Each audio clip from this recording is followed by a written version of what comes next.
Hey guys, Chris from Black Flag Barbell Club. Today we're going to talk a little bit about injuries, tweaks, things that are a pain in the ass but shouldn't stop you training, basically. And the reason is because I currently have a tweak, which means I need to train around it.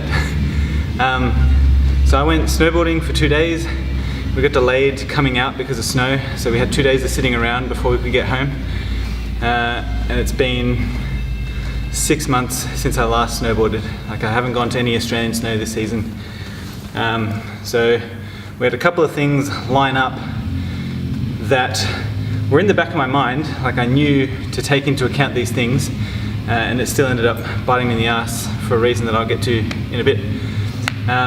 So I tweaked my adductor deadlifting. It was the first fucking set, like first working set of the first day back. So that was very annoying. And it means that ultimately I'm going to be out of my full squat deadlift training for 2 weeks on the short end. Hopefully not 3 to 4 weeks, but we'll see how it plays out.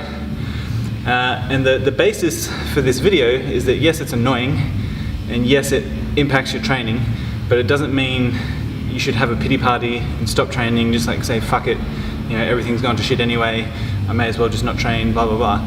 Train around it, do what you can, find the best path forward and take that path. Don't let it bog you down. So in my case, I'm a physio outside of being, you know, running Black Flag. So I knew going from 2 days in snowboarding and the plane travel and the 2 days of extra sitting that we had, I knew that I had to be more aware, like that things would be tight, things would be fatigued, that kind of thing. I did my regular warm-up and that all felt fine. So I went into my deadlifts as normal. And this is where I should have, even though everything felt fine, because I knew of the previous stuff, the boarding, the sitting, the tightness, I should have just done an easy day to ease back into things. And I just jumped straight back in to where I was before, which bit me in the ass. Now, this is part of where, I'm rambling a bit here, this is part of where if your coach tells you to do something that doesn't make sense to you, ask them why, because most of the time it's because I've done it and it was fucking retarded and it set me back. So if I say don't do that and someone's like, oh, but I feel good, it's like, I've been there, I've done that, I got hurt, blah, blah, blah. But anyway, so I tweaked my adductor. Wasn't a bad tweak, it's just a little pull, basically. There's no bruising, haven't torn it, it's all good. The very first thing, so obviously I felt it deadlifting. I'll try and splice the video in here from my phone.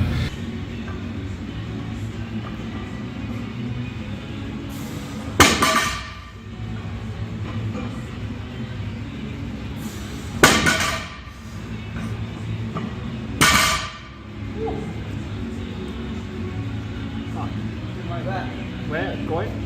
Yeah.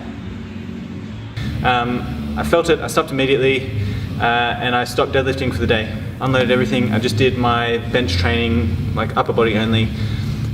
For the rest of that day, so day one, the day it happened, I spent the day moving. Tried not to sit too much, tried not to sit too long. I didn't want to give it an option of tightening up and getting worse. So I just basically walked around all day. Coaching is pretty much all on my feet unless I choose to sit and watch. So I just stayed on my feet. I took the dog for a walk. That was fun because he's a 45 kilo dog and it pulls. But yeah, I did what I could to keep moving and not let it tighten up. Day one. Day two, which was yesterday, I didn't really do anything except keep it moving again. Had to do a 2-hour drive to pick up some equipment with a manual. So that didn't help, but it didn't seem to negatively affect it. I did a couple of bodyweight squats just to test things out. They felt fine. I can feel it, but I can do the squat. So that was fine. So day two and day one was just really gentle movement. Keep it moving, don't let it tighten up, watch out for bruising, just see how bad it is. Day three, which is today, based on day one and two, haven't had any bruising. It's not really stopping me, like it's not hurting in the morning when I get up. It's not, you know, making me limp, like nothing's really going on. I can just feel that I've tweaked it.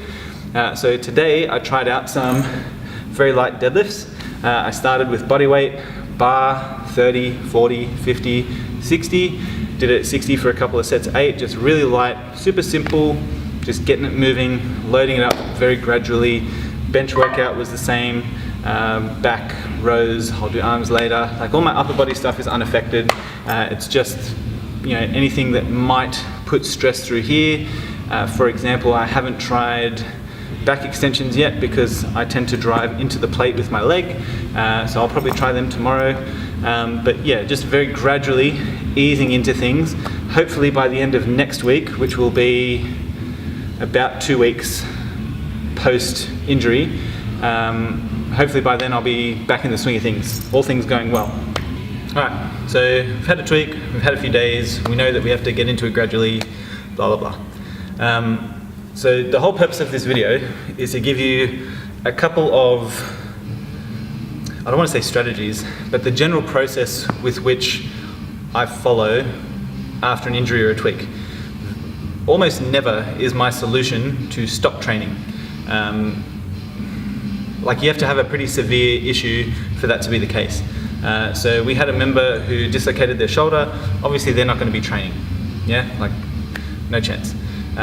They get back into the rehab and stuff as able. We're in a good position. We've got a bunch of physios and exercise physiologists that train here, so we have a bit of a closer eye to keep on people. We can guide them a bit more than like your typical PT or whatever. But it's the same process. For them it's just longer. It's a much longer road. You're still getting range of motion back. You're still slowly building the activation and then the strength, and then you're still ramping up into compound movements with more load. That's the basic process.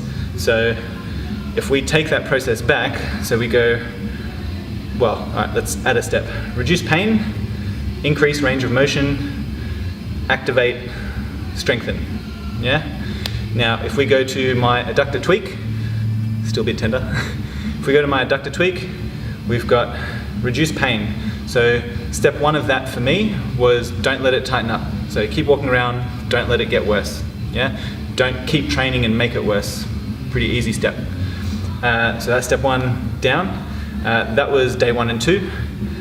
Step 2, increase range of motion. So that would be day 2 where I was testing out my body weight squats, just testing, feeling things out. Can I get to depth? Can I blah, blah, blah? If I can't do that, then I wouldn't have done squats with load today. Because if I can't do the easy one, I'm not gonna do the harder one, yeah? Step 3, activate. For me, that's gonna be like banded, like setting up one of these and just doing adduction with a controlled eccentric out, that kind of thing. And then strengthen through compound movements is just increasing the load on that. Yeah, so squats, deadlifts, that kind of stuff. I could throw in some adductor side planks. I could use heavier bands. Lots of ways you can do it, but strengthen it up. So you can see there's not really a rest phase in here. Yeah, the rest phase may be part of decreased pain, but in general, if you injure something and then just rest for a week, because you are not doing anything, because it's not doing anything, there's no blood getting in there relative to like the usual blood flow. Like if I'm not going for a walk, if I'm just laying in bed, it's not getting the same blood flow as it would otherwise, then it's just gonna not make things worse, but it's gonna take longer to feel better, if that makes sense. The blood gets in there, does the whole inflammation process, blah, blah, blah, blah, blah. If the blood's in there and the muscle is warm, it's not gonna be as stiff, it's not gonna be as tight. There's just a lot of benefits to moving and keeping things going. Very, very rarely is rest the answer. That's what I'm trying to get through to people here. If we go to like a more extreme example, let's go back to that shoulder dislocation. So after things were reset and the initial rest phase, because he's popped it out, he ended up fracturing part of the bone off, so he's got surgery a little bit later. Once all that calmed down, like we're talking a couple of days, we're starting to move it. We're getting it going, we're getting movement back in there, range of motion, yeah?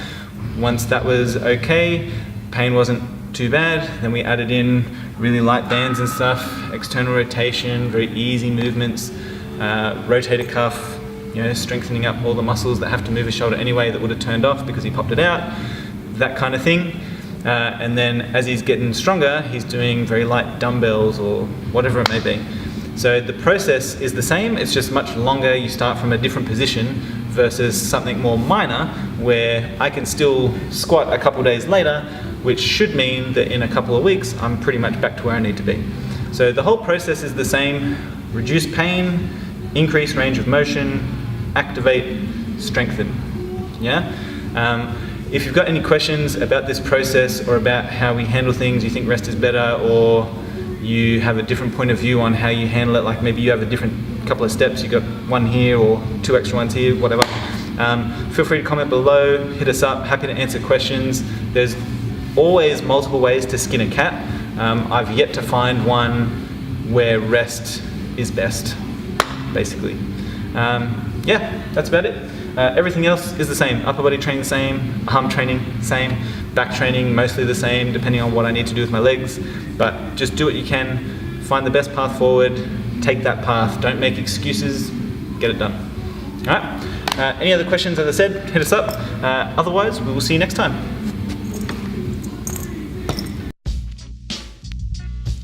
Yeah, motherfuckers better know.